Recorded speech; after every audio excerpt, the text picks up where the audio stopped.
Saber Direito desta semana é sobre direito previdenciário. As aulas falam sobre a Seguridade Social na Constituição de 88, financiamento e custeio da Seguridade Social. As aulas são ministradas pelo professor Carlos Mendonça.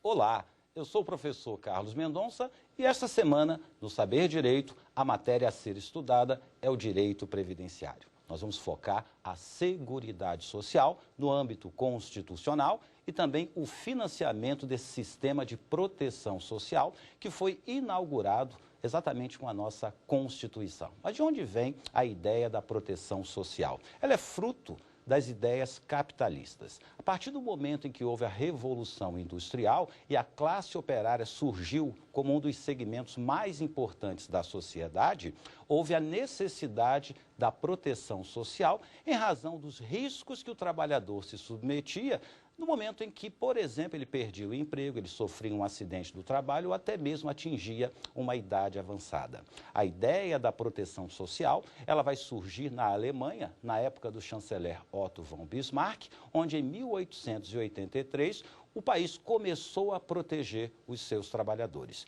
Evidentemente que essa proteção ela vai se irradiar pelo mundo, vai afetar a Inglaterra, que foi o principal berço da Revolução Industrial, vai afetar Estados Unidos e, obviamente, chegou ao nosso país, com uma grande diferença. Enquanto os demais países implantaram a proteção social, o estado do bem-estar social, logo no pós-guerra, o nosso país o implantou com a Constituição de 88. Portanto, tivemos um atraso de mais de 40 anos na proteção dos trabalhadores. Então, o objeto da nossa aula é a Seguridade Social e o seu financiamento. Qual seria a conceituação? Bom, de acordo com a Constituição, artigo 194, a Seguridade Social é um conjunto integrado de ações de iniciativa dos poderes públicos e da sociedade, visando atender os direitos relativos à saúde, assistência social e previdência social. Portanto, a Seguridade Social, ela envolve 3 subsistemas: a saúde, a assistência e a previdência social. De quem é a responsabilidade pela prestação desses serviços? O próprio conceito extraído da Constituição, lá no artigo 194, diz que é uma responsabilidade tanto do Estado quanto da sociedade. E é exatamente por isso que nós temos a saúde pública e a saúde privada, a assistência social pública e a assistência social privada, e o mesmo se aplica à seara previdenciária. Existe a previdência pública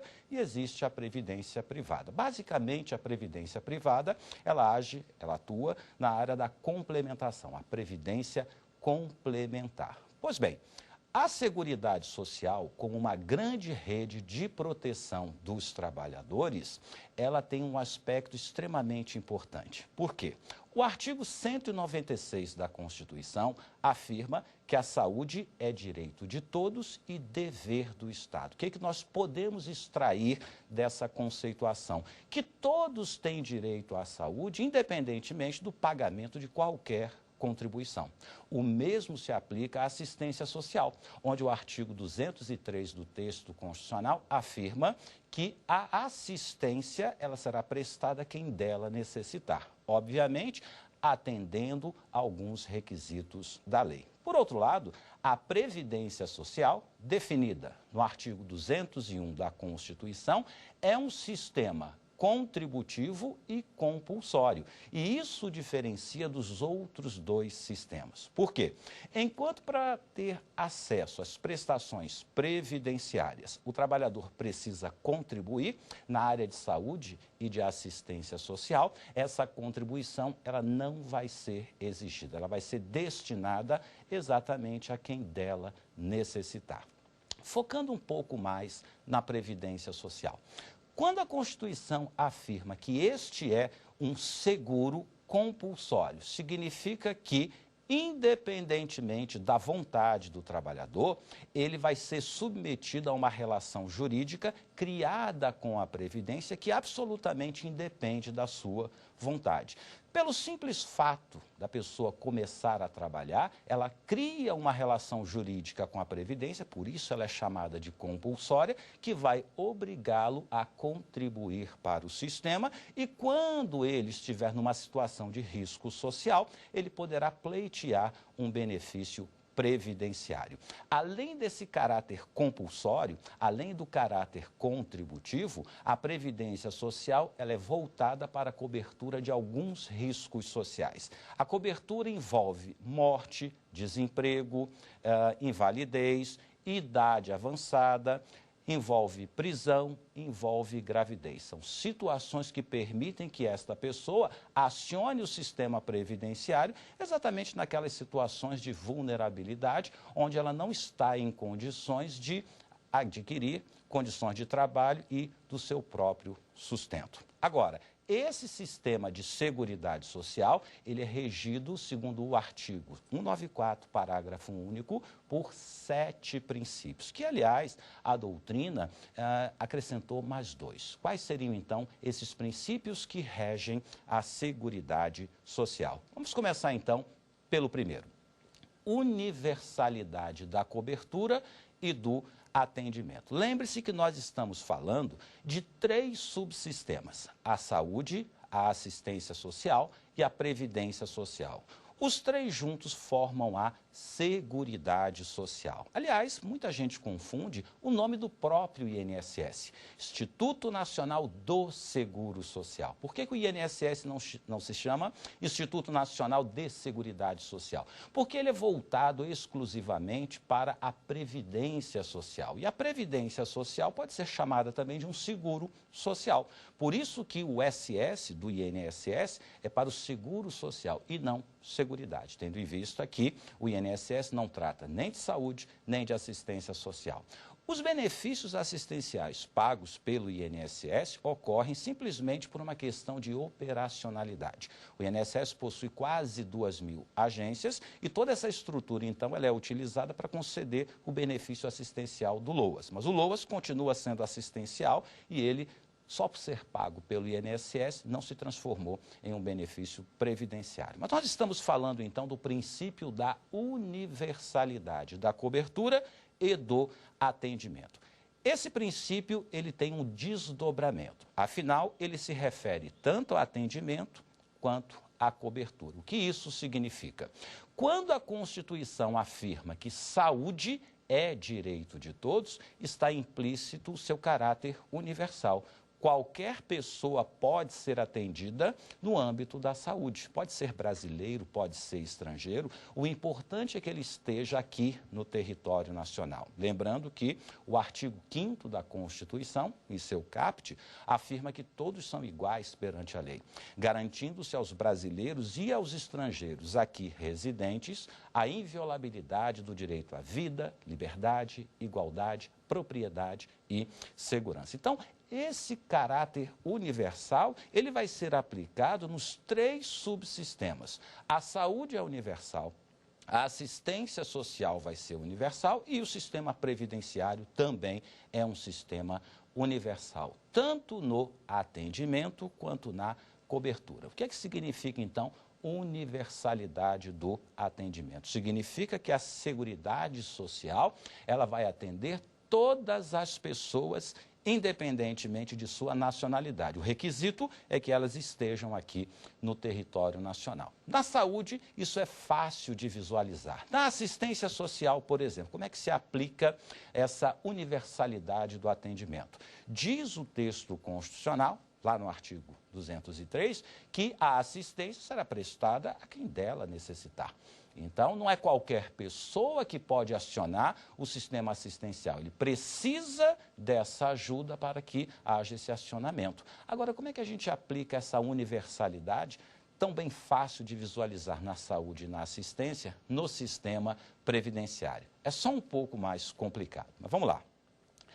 A Previdência Social é a grande seguradora do trabalhador brasileiro. E para atender o princípio da universalidade do atendimento, precisa atender todas as pessoas. Qual é basicamente o público-alvo da Previdência? As pessoas que trabalham. Bom, aí você poderia imaginar, E quem não trabalha? Por exemplo, as crianças e aquela pessoa que está desempregada. Se essas pessoas não forem protegidas pelo sistema previdenciário, a universalidade preconizada no texto constitucional estaria sendo descumprida. Mas há uma boa explicação para isso. Ao contrário de saúde e de assistência social, o sistema previdenciário ele é contributivo. Então, nós temos que fazer uma simbiose desses dois preceitos. Ele é universal, mas é apenas para quem contribui. E, basicamente, quem contribui é aquela pessoa que trabalha. Se essa pessoa trabalha, obviamente que ela vai ter os seus dependentes. E essas pessoas que dependem economicamente do trabalhador estariam sendo alcançadas pelo princípio da universalidade do atendimento. Porque se esse trabalhador vier a falecer, um filho, por exemplo, receberia a pensão e estaria sendo atendido. Tranquilo? Bom, a universalidade, além de ser do atendimento, também é universal no que tange à cobertura. De modo que todos os riscos sociais devem ser amparados pelo sistema de seguridade social. Vamos dar aqui alguns exemplos. Se a pessoa ficar doente, ela pode pleitear o atendimento na saúde pública. Se essa pessoa se torna necessitada, pode buscar os serviços da assistência social. E no caso de um trabalhador, se ficar incapacitado temporariamente, postula um auxílio-doença. Caso se torne inválido, postula uma aposentadoria por invalidez. Se for preso, o dependente pode pleitear, inclusive, um auxílio-reclusão. De modo que a universalidade do atendimento e da cobertura, além de ser aplicada aos três subsistemas que formam a Seguridade Social, efetivamente está sendo atendido. Faço até um desafio. Tente imaginar uma situação, um risco social que não seja coberto pela Seguridade Social. Como eu disse, ficou doente, tem, em tese, claro, a saúde pública, ficou necessitado, tem a assistência social, e se por acaso ficar incapacitado para o trabalho, poderia pleitear um benefício previdenciário. Até mesmo as pessoas que não trabalham podem ser protegidas pelo sistema previdenciário, na figura do segurado facultativo. Quem é o facultativo? É aquela pessoa que não trabalha, mas se quiser a proteção previdenciária, basta se inscrever e pagar com regularidade as suas contribuições. Qual o sentido de permitir que alguém não trabalhe e mesmo assim seja protegido pelo sistema previdenciário? O princípio da universalidade da cobertura e do atendimento. Uma outra aplicação desse princípio da universalidade a gente vê no dia a dia com as demandas judiciais, onde o judiciário é levado a decidir se o Estado é ou não obrigado a tratar determinadas doenças. Algumas até raras, cuja medicação é extremamente cara. E há uma profusão de decisões judiciais nesse sentido, determinando que o Estado forneça não só o serviço médico, como também a medicação necessária. Tivemos até um precedente em que o STF autorizou que uma criança fosse operada no exterior e tudo isso custeado pelo sistema de saúde pública. Qual a justificativa para esse procedimento? Exatamente o princípio da universalidade, tanto da cobertura quanto do atendimento. E aí a gente pode avançar então para mais um princípio: seletividade e distributividade de benefícios e serviços. Pois bem, a partir do momento que a Constituição de 88 foi editada e preconizou um atendimento universal, obviamente que o cobertor financeiro ele é extremamente curto e não há dinheiro suficiente para atender a todas essas demandas. Razão pela qual, mesmo a Constituição afirmando que o sistema tem que ser universal, ele pode ser seletivo. E essa seletividade é exatamente dar a cada um o que ele merece. Por exemplo, o salário família e o auxílio reclusão, que são dois benefícios previdenciários, eles não são destinados a todas as pessoas. Aliás, o objeto desses dois benefícios é apenas para dependentes de trabalhadores de baixa renda. Nem todo trabalhador recebe o salário família, apenas o trabalhador de baixa renda. Nem todo dependente de pessoas que estão encarceradas podem pleitear o auxílio reclusão. O requisito maior é que este preso, ele seja um preso de baixa renda. E essa baixa renda é aferida exatamente em relação ao seu último salário, que gravita ali em torno de R$ 1.200 e poucos reais. Se ele ganhar acima disso, obviamente que seus dependentes não irão receber o benefício chamado auxílio reclusão. O que justifica esse tratamento tão diferenciado? Pois bem, é exatamente o princípio da seletividade. A pessoa vai receber apenas aquilo que ela tem necessidade. Por essa razão, quando, por exemplo, uma pessoa perde 1 ou 2 dedos da sua mão, ela não vai ser aposentada por invalidez. Ela vai receber um outro tipo de benefício que vai indenizar a redução da capacidade laborativa, tá? Mas não vai migrá-la para a invalidez completa. Por quê? Primeiro que não há necessidade de alguém que ainda tem um resquício de capacidade contributiva ser colocado na inatividade completa. Segundo que, pela seletividade, eu posso dar um benefício proporcional àquela demanda que é apresentada. Então, mesmo o sistema sendo universal, ele também pode ser seletivo, até porque, havendo essa seletividade, permite-se ao Estado que promova uma maior distribuição de justiça social. Por que uma pensão por morte de um filho, ela é encerrada quando ele completar 21 anos de idade? A justificativa é exatamente a seletividade. Ainda que ele não esteja inserido no mercado de trabalho, ainda que ele não tenha terminado os seus estudos na faculdade, a pensão ela vai ser encerrada aos 21 anos, a não ser que ele seja inválido. Onde está o fundamento constitucional para cessar a pensão de alguém que ainda nem tem condições financeiras de se autossustentar? O princípio da seletividade. Bom, terceiro princípio, irredutibilidade do valor dos benefícios e serviços. Esse princípio, ligado à seguridade social, ele precisa ser muito bem entendido. Todos nós sabemos, inclusive nas relações trabalhistas, que o salário é irredutível, a não ser que haja uma convenção coletiva. No âmbito previdenciário, isso também se aplica, porque previdência está inserido na Seguridade Social. Essa irredutibilidade prevista no texto constitucional, ela é meramente quantitativa, ou seja, quantitativamente eu não posso reduzir o valor de um benefício. Se o seu valor é de R$ 2.000, não há como reduzi-lo para 1.900 ou 1.800, a não ser por uma elevação da tributação, mas aí não há redução do valor completo, do valor bruto desse benefício.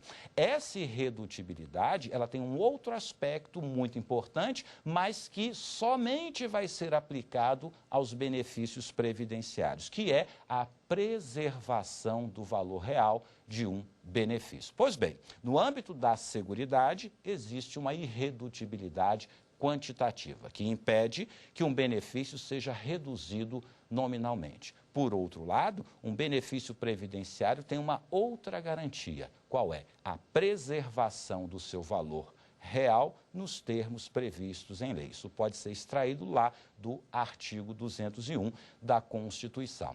E aqui a gente pode destacar uma grande diferença entre um benefício assistencial e um benefício previdenciário. Enquanto o benefício assistencial, ele apenas não pode ser reduzido nominalmente, não há qualquer determinação no sentido de reajustá-lo todos os anos. Basta não reduzi-lo. Por outro lado, o benefício previdenciário, ele tem que ser reajustado todos os anos por um critério que já foi definido pela lei, que é a aplicação do Índice Nacional de Preços ao Consumidor.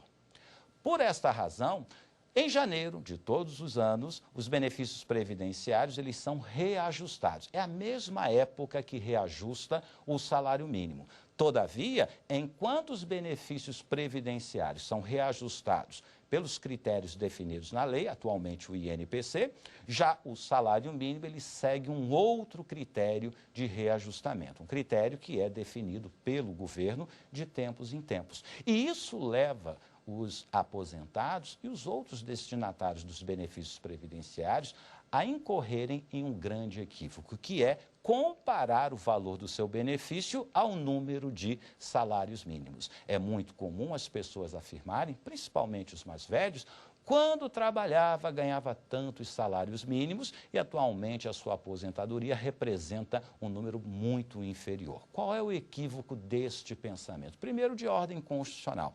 A Constituição, no artigo 7º, inciso 4º do texto constitucional, proíbe qualquer vinculação ao salário mínimo. Então, a Constituição não permite que esse raciocínio seja válido. Ninguém pode comparar uma grandeza em número de salários mínimos. Outro erro que essas pessoas cometem é que o critério de reajustamento do salário mínimo, ele é diferente do critério de reajuste dos benefícios previdenciários. A depender do momento histórico-econômico do país, a depender do governante, pode acontecer do salário mínimo ser elevado num patamar acima da inflação, enquanto que os benefícios previdenciários, para preservar o seu valor real, devem apenas seguir os critérios definidos na legislação. Então, em determinados momentos, o reajuste previdenciário ele pode até ser maior que o reajuste do salário mínimo. Como pode acontecer do salário mínimo ter um reajustamento maior que o de um benefício previdenciário. Todavia, existe até uma boa explicação para que os aposentados comparem a sua aposentadoria com o número de salários mínimos. E essa justificativa ela também é extraída do texto constitucional, onde no artigo 58 do Ato das Disposições Constitucionais Transitórias, há uma determinação de que, entre a promulgação da Constituição e a edição do novo plano de benefícios da Previdência, isso vai acontecer no período de outubro de 88 a dezembro de 91, neste interregno, os benefícios previdenciários foram realmente pagos em número de salários mínimos. Então, se uma pessoa, por exemplo, tivesse a sua aposentadoria concedida no ano de 75, eu, naquele momento, converteria esse valor em número de salários mínimos e resgataria esse quantitativo a partir da Constituição de 88. Então, se lá em 70 e pouco ele ganhava 5 salários mínimos, significa que, com a promulgação da Constituição, ele poderia, então, ter esse valor resgatado, mas não para a vida toda, apenas pelo período, que intermedia a promulgação da Constituição e a Lei 8.213. Então, neste breve período da história, os benefícios realmente foram pagos em números de salários mínimos. E isso ficou muito fixado na cabeça das pessoas. Olha, eu ganhava 4 salários mínimos, hoje eu estou ganhando 1,5. Mas isso acontece porque a própria Constituição ela proíbe essa vinculação, a não ser naquele breve período que eu acabei de mencionar. E contribuiu muito para esse tipo de pensamento o primeiro reajustamento que o salário mínimo teve após a desvinculação. Isso vai acontecer em janeiro de 1992. A partir dali começa esse martírio na cabeça dos aposentados. Por quê? Logo no começo do governo Collor, houve o reajustamento de 147% do salário mínimo, enquanto os benefícios previdenciários foram reajustados em apenas 54%. E aí ficou fácil fazer o cálculo. Basicamente, quem ganhava 3 salários mínimos passou a ganhar 1,3, 1,4. Na cabeça dessas pessoas, houve uma redução do valor do seu benefício. Não, apenas a comparação passou a ser inadequada. Eu simplesmente não posso comparar grandezas que têm critérios diferentes de reajustamento. E a partir, então, de janeiro de 92, os benefícios passaram a ser reajustados por critérios definidos na lei, enquanto que o salário mínimo seguiu a política adotada por cada governo. Portanto, é extremamente equivocado você comparar hoje o seu benefício em número de salários mínimos com o número de salários mínimos que se ganhava lá no passado. Bom, como nós estamos falando da irredutibilidade do valor dos benefícios, eu queria destacar exatamente isso. O quê? Que enquanto o benefício assistencial não há determinação para o seu reajustamento, já os benefícios previdenciários devem ser reajustados regularmente. Tranquilo? Bom, vamos ver então se existe alguma pergunta dos nossos telespectadores.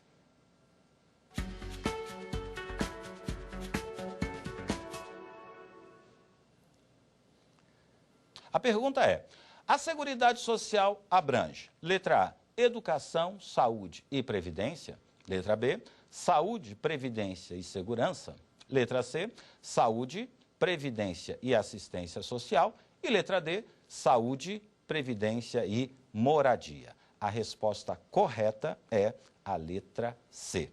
Segundo o texto constitucional, a Seguridade Social ela envolve ações na área de saúde, previdência e assistência social. Então, letra C seria a resposta correta. Mas cabe aqui deixar registrado que tanto a moradia quanto a segurança e a educação também são direitos sociais previstos no artigo 6º da Constituição. No entanto, não formam a grande rede de proteção que é chamada pela Constituição de Seguridade Social. Tranquilo? Bom, retornando aqui aos princípios que regem a Seguridade Social. Nós já falamos da universalidade, nós já falamos da seletividade, já falamos da irredutibilidade do valor dos benefícios e agora nós vamos tratar da uniformidade e equivalência dos benefícios e serviços às populações urbanas e rurais. Pois bem, trabalhadores rurais, eles foram inseridos na proteção previdenciária apenas na Constituição de 88. Antes, havia sim uma proteção, mas ela era toda voltada para a assistência social. Inclusive, eles poderiam receber uma renda mensal vitalícia no valor de meio salário mínimo. Tudo isso muda com a promulgação da Constituição de 88, ao igualar os direitos dos trabalhadores urbanos e rurais. Inclusive, isso pode ser confirmado pelo artigo 7º da Constituição. Na seara previdenciária, um princípio foi extremamente determinante para que o tratamento ele fosse, então, dado de uma forma equânime para essas duas categorias de trabalhadores. Mas o que o princípio uniformidade e equivalência quer dizer?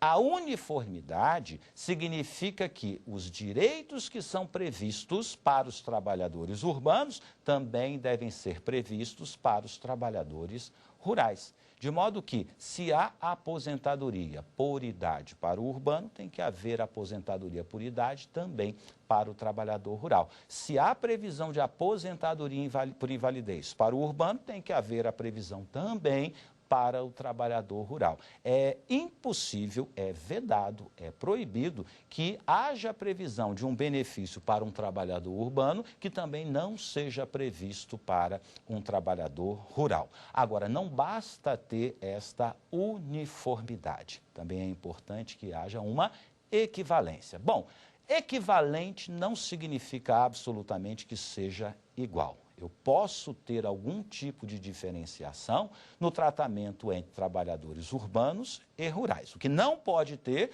é previsão de um benefício para o urbano e não prevê-lo também para o rural. Agora, o tratamento, ele admite algum tipo de tratamento diferenciado. Por exemplo, no campo, a aposentadoria por idade, ela acontece 5 anos antes em relação a um trabalhador urbano.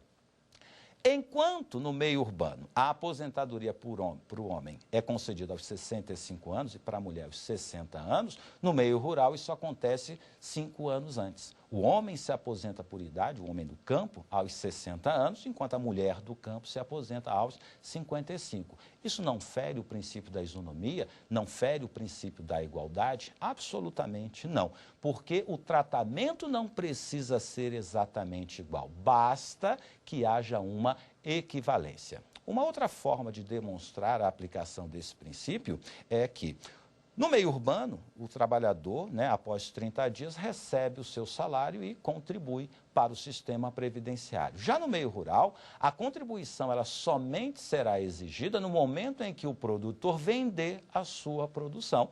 E há uma lógica nesse tratamento, porque determinado produto ele é vendido no ano 1 ou 2 vezes. Não seria adequado cobrar de um produtor rural uma contribuição mensal se ele só vai oferir algum tipo de renda com a comercialização da sua produção 1 ou 2 vezes por ano. Isso também não fere o princípio da igualdade, até porque se a Constituição quisesse que o tratamento fosse absolutamente igual, teria dito igualdade. No entanto, a Constituição diz que o tratamento deve ser equivalente. Tranquilo? Bom, um outro princípio que também é aplicado à Seguridade Social, a diversidade da base de financiamento. Quando a Constituição determina que haja uma diversificação do meio de financiamento da Seguridade Social, significa que toda a sociedade pode ser chamada para contribuir para o sistema de Seguridade Social. Exatamente por isso, lá no artigo 195, existe uma contribuição de empresas, existe uma contribuição dos trabalhadores, existe uma contribuição prevista na importação de bens e serviços, como também há a previsão de uma contribuição incidente sobre concursos de prognóstico. Há necessidade de que haja alguma relação jurídica entre o contribuinte e os serviços da Seguridade Social? Nenhum. Eu posso contribuir para a Seguridade e nunca precisar de nenhum dos seus serviços. E isso ocorre exatamente porque a Constituição mandou diversificar a base de financiamento. Como esse financiamento ele vem da área econômica da sociedade, em determinados momentos pode haver uma crise em determinado setor e as contribuições provenientes desse setor, obviamente, elas serão reduzidas, mas isso vai ser compensado pelos outros setores da sociedade econômica, exatamente porque houve essa diversificação das bases de financiamento da Seguridade Social. Portanto, pela diversidade da base de financiamento, o Estado pode cobrar contribuição de qualquer segmento da sociedade, ainda que este segmento não tenha nenhum tipo de relação com os serviços da Seguridade Social. Um outro princípio é o da equidade na forma de participação no custeio. Esse princípio, mais uma vez eu ressalto, se a Constituição quisesse que os contribuintes tivessem o tratamento absolutamente igual, teria usado o termo isonomia ou igualdade. No entanto, a Constituição preferiu utilizar a expressão equidade, que nada mais é que o bom senso. Bom senso na hora de cobrar a contribuição da sociedade. De modo que uma pessoa pode contribuir para a Seguridade mais que outra pessoa, tá? E isso acontece por quê? Porque a Constituição ela não vai levar em consideração apenas a capacidade contributiva de um contribuinte. Ela vai levar em consideração outros fatores. Que fatores seriam esses? A atividade econômica, o porte da empresa, a condição estrutural do mercado, tá? E como que uma empresa contrata os seus trabalhadores. Um exemplo ajuda a justificar. Um banco é uma atividade extremamente lucrativa, uma construção civil da mesma forma. Qual a grande diferença entre esses dois segmentos? O número de pessoas que trabalham para essas empresas. A construção civil, ela emprega muito mais gente que o setor financeiro. O setor financeiro pode ganhar muito mais que a construção civil. Como é que eu posso compensar? Não seria justo que a instituição financeira, que é tão lucrativa quanto uma construção civil, tenha uma contribuição, digamos, menor ou até mesmo igual do que um grande empregador. Então, a própria Constituição manda utilizar o bom senso. Como é que isso seria aplicado? Vamos cobrar uma contribuição maior do setor financeiro e uma contribuição menor da construção civil. Até para não incentivar que o setor financeiro substitua os trabalhadores pelas máquinas de atendimento. Quando você demite um trabalhador, isso tem reflexo no sistema previdenciário, porque é um contribuinte a menos. E há uma tendência, de acordo com a engenharia econômica, que foi inaugurada ali nos anos 90, de você maximizar os lucros e uma das razões que levam ao aumento do lucro é você diminuir a sua folha de pagamento. Só que ao diminuir a folha de pagamento, você diminui também a contribuição para o sistema previdenciário. Então, o que a legislação pode fazer? Simplesmente aumentar a contribuição. Se eu aumento a contribuição e determinado setor paga mais do que outro, isso não incorre em nenhum tipo de inconstitucionalidade, porque é a própria Constituição que determina que o tratamento ele pode ser diferenciado. Tranquilo? Vamos lá então para mais uma pergunta.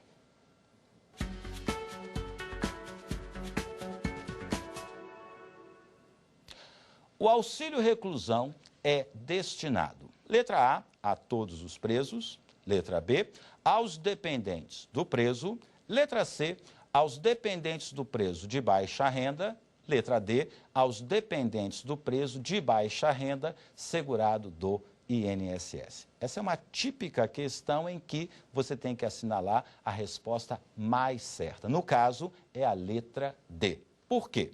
Aplicando-se o princípio da seletividade, eu posso destinar determinados benefícios a determinado segmento da sociedade. E foi o que aconteceu com dois benefícios previdenciários: o salário família e o auxílio reclusão. Esses dois benefícios, eles serão destinados apenas para o trabalhador de baixa renda. E exatamente por ser um trabalhador, ele é um segurado do INSS. Por isso que nós não assinalamos a letra C, porque, por exemplo, você pode ter uma pessoa desempregada que não tem proteção previdenciária.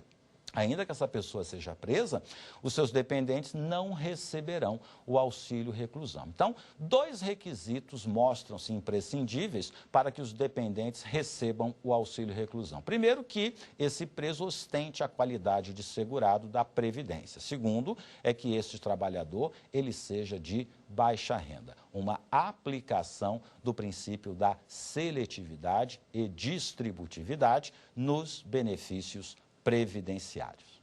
Pois bem, nós estamos falando então do princípio da equidade na forma de participação no custeio. Por este princípio, a Constituição permite que haja uma contribuição diferenciada em razão de alguns fatores. No caso da atividade econômica, o sistema financeiro, ele é tributado de uma forma mais agressiva que o setor de construção civil. Tudo isso é justificado pela equidade. Em razão do porte da empresa, pequenas empresas que inserem-se no programa do Simples têm uma contribuição menor do que uma grande empresa. Isso também é justificado pela equidade na forma de participação no custeio. A utilização intensiva de mão de obra também é um fator autorizador para que haja cobrança diferenciada. E aqui nós podemos fazer uma grande diferenciação entre a diversidade da base de financiamento e o princípio da equidade na forma de participação no custeio.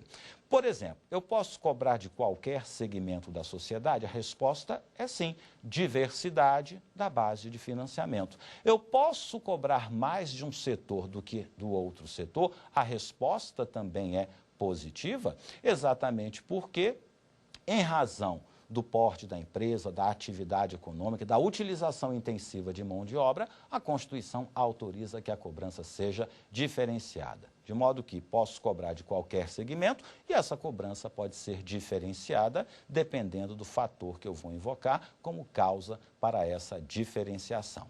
Temos também o princípio do caráter democrático e descentralizado da administração da Seguridade Social e essa gestão ela tem que ser quadripartite, ou seja, 4 atores serão responsabilizados pela gestão do sistema de Seguridade Social. Uma aplicação prática desse sistema é o Conselho Nacional de Previdência Social.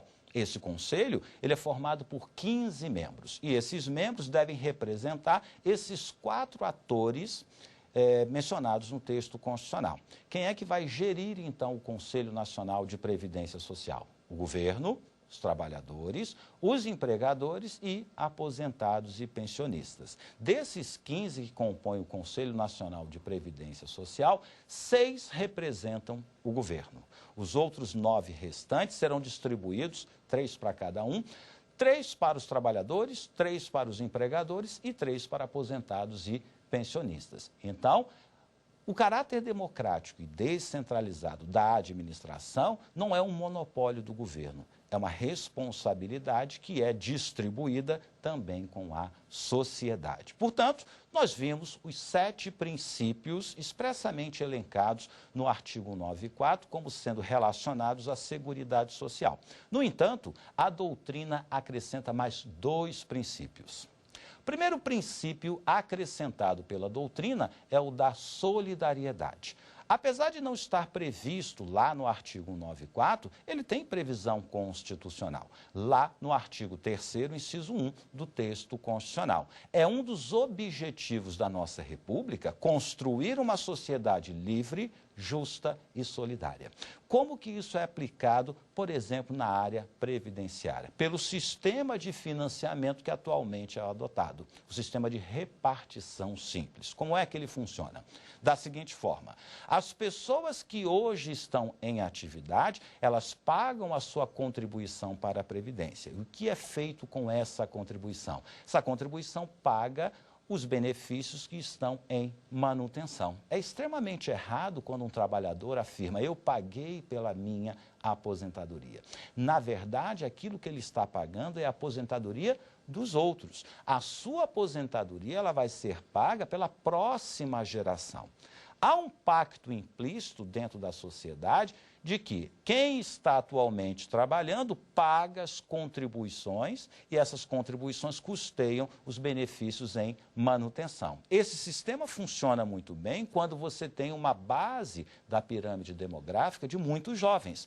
Eu preciso de muitos jovens trabalhando para pagar a aposentadoria dos idosos, mas esse sistema só funciona se o número de idosos for menor que o número de pessoas mais jovens. Como há uma mudança demográfica no nosso país, esses jovens estão envelhecendo, eu tenho hoje uma base de financiamento que está se igualando com a base financiada. Eu preciso de muito mais pessoas trabalhando do que pessoas aposentadas, para que essa solidariedade no sistema de financiamento seja aplicado corretamente. Só que a tendência moderna é que as pessoas tenham menos filhos e isso tem reflexo no mercado de trabalho. Cada vez mais, o número de aposentados aumenta e não há uma reposição dessa força de trabalho. Daí a ideia de se abandonar a solidariedade do sistema de repartição simples por um sistema de capitalização, onde cada um iria contribuir e esse dinheiro ficaria numa conta vinculada e essa conta iria então custear no futuro o benefício. Qual é a vantagem do sistema solidário? Bom, você não precisa contribuir exatamente o valor do que você vai receber. Basta imaginar uma pessoa que sofreu um acidente no primeiro dia de trabalho. Ela vai ser aposentada, por exemplo, por invalidez, mas ela nunca custeou o suficiente para bancar esse benefício. Quem é que está bancando isso? A sociedade, a solidariedade. Agora, para que haja essa solidariedade, o número de trabalhadores deve superar em muito o número de aposentados. Isso já não está acontecendo há bastante tempo.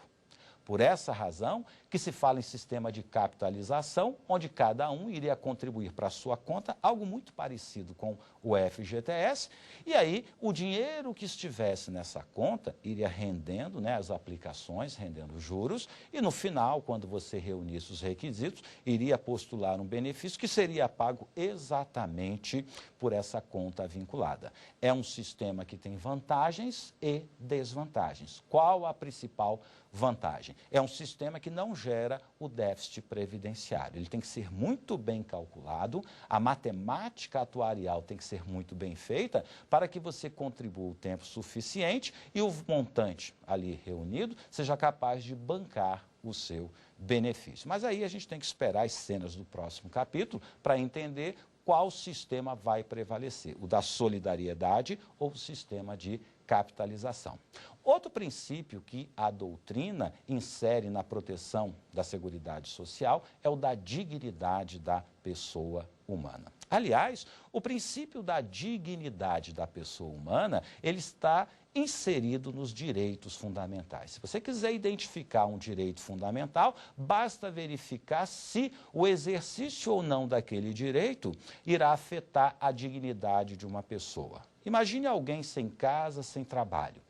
Essa pessoa não tem dignidade. Então, eu posso considerar que o trabalho e a moradia são direitos fundamentais, porque estão intimamente ligados à dignidade da pessoa humana. Ou você imagine uma pessoa quando perde um emprego, parte de sua dignidade fica comprometida. Daí ela poder acionar, por exemplo, o sistema de proteção social para auferir o seguro-desemprego. Portanto, a Seguridade Social, ela tem uma forte ligação com a dignidade da pessoa humana. Com isso, nós vamos ter, então, os 7 princípios previstos no texto constitucional e mais os 2 princípios que foram inseridos pela doutrina, totalizando 9 princípios. Vamos ver, então, se tem mais uma pergunta para a gente responder.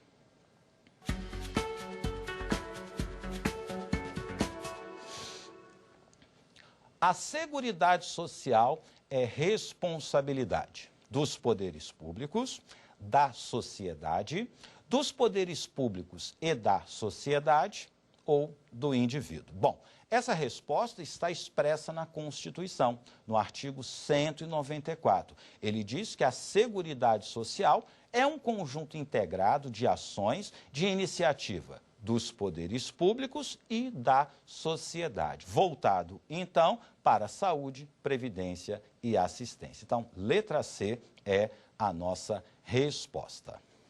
Aliás, a Seguridade Social é um sistema de proteção tão importante que essa responsabilidade ela não pode ser apenas do governo. Por isso que ela é dividida também com a sociedade. Então, um breve resumo dos 9 princípios que regem a Seguridade Social, começando pela universalidade da cobertura e do atendimento. Nós vimos que este princípio, que se aplica aos 3 subsistemas da Seguridade Social, ele garante que todas as pessoas sejam atendidas e que todos os riscos sociais sejam cobertos. Não importa se a doença é rara, não importa se o medicamento é extremamente caro, a saúde pública, ela deve então assumir a responsabilidade de cuidar desta pessoa. No âmbito da Previdência Social, é exatamente a universalidade do atendimento que justifica que pessoas, mesmo sem trabalhar, tenham uma proteção previdenciária na qualidade de segurado facultativo. Aliás, o grande motivo constitucional para que haja previsão de um segurado facultativo é atendimento ao princípio da universalidade do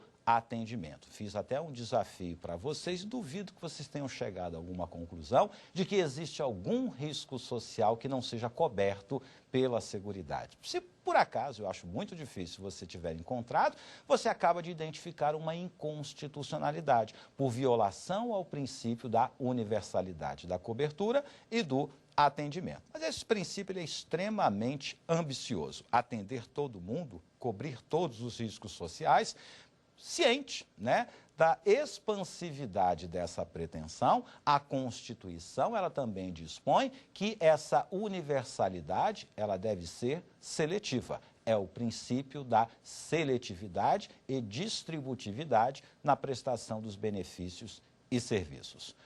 Por este princípio, os riscos sociais, eles serão criados, mas apenas voltados para quem efetivamente necessite de uma proteção. Ninguém vai receber um benefício indevido. Podemos citar, por exemplo, o caso do filho que tem sua pensão cessada aos 21 anos, independentemente de já ter meios de subsistência. Isso ocorre porque o sistema tem que ser seletivo. E essa seletividade ela vai proporcionar uma maior distribuição de justiça social. Afinal de contas, se eu faço, a concessão do benefício de uma forma seletiva, sobra mais dinheiro para se conceder outros benefícios. Aliás, eu nem posso criar, digamos, um benefício previdenciário sem que haja uma profunda justificação da sua necessidade. Até porque a Constituição afirma que nenhum benefício ou serviço pode ser criado sem a respectiva fonte de custeio. Muito antes da edição da Lei de Responsabilidade Fiscal, essa responsabilidade já existe no âmbito previdenciário. Não posso sair criando benefícios sem que haja necessidade. Atendo à universalidade, mas faço isso de uma forma seletiva.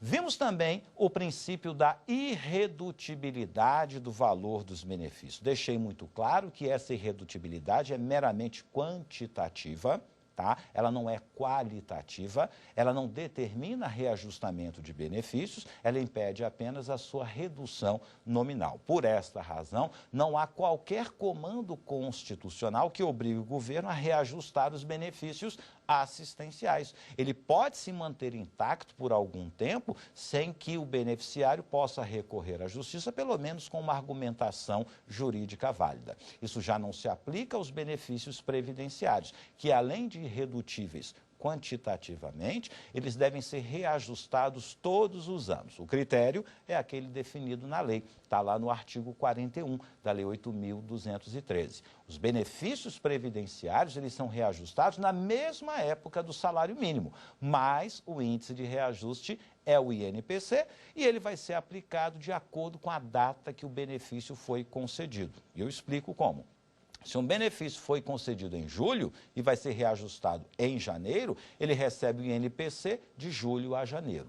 Já um benefício que foi concedido em fevereiro do ano anterior, receberá o INPC acumulado de fevereiro até dezembro, já que o reajuste é em janeiro. Portanto, o primeiro reajuste dos benefícios previdenciários, ele é diferenciado. Ele leva em consideração o tempo de manutenção do benefício, portanto, alguns benefícios podem receber 2% de reajuste, outros podem receber 3%, outros 4%, tudo a depender do mês de concessão. O que não se admite mais, desde janeiro de 92, é uma equivalência de benefício previdenciário relacionado a número de salários mínimos. Essa política já foi adotada, mas hoje ela é proibida pela Constituição. Então, se alguém vier falar que ganhava 4 salários e hoje está recebendo 2, apesar da argumentação psicologicamente, né, ser ruim para quem sofreu esse tipo de redução, não é uma argumentação jurídica válida. Eu mesmo já expliquei para o meu pai várias vezes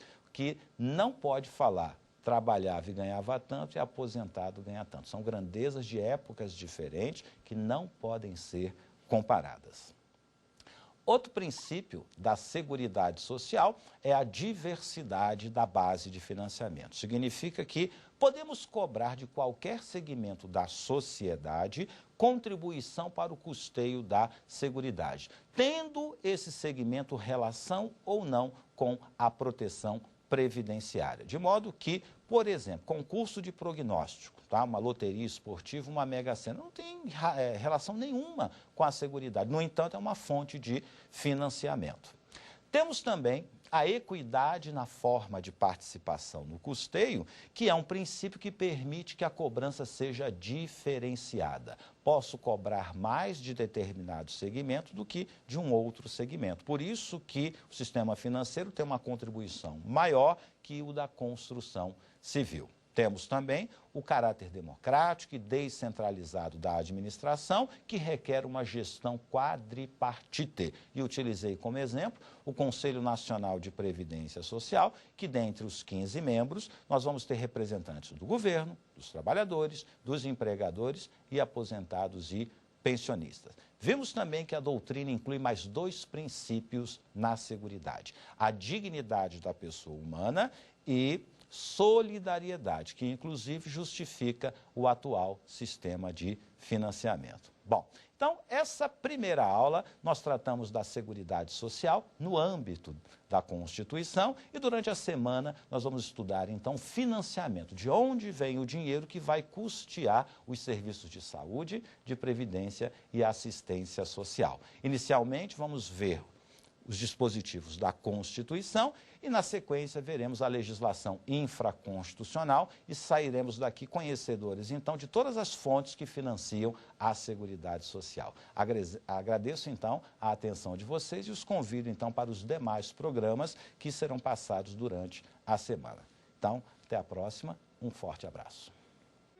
Quer dar uma sugestão de tema para os cursos do Saber Direito? Então mande um e-mail para a gente, saberdireito@stf.jus.br, ou entre em contato pelo nosso WhatsApp. O número é esse que aparece na sua tela. Você também pode estudar pela internet. É só acessar tvjustiça.jus.br ou rever as aulas no nosso canal do YouTube, TV Justiça Oficial.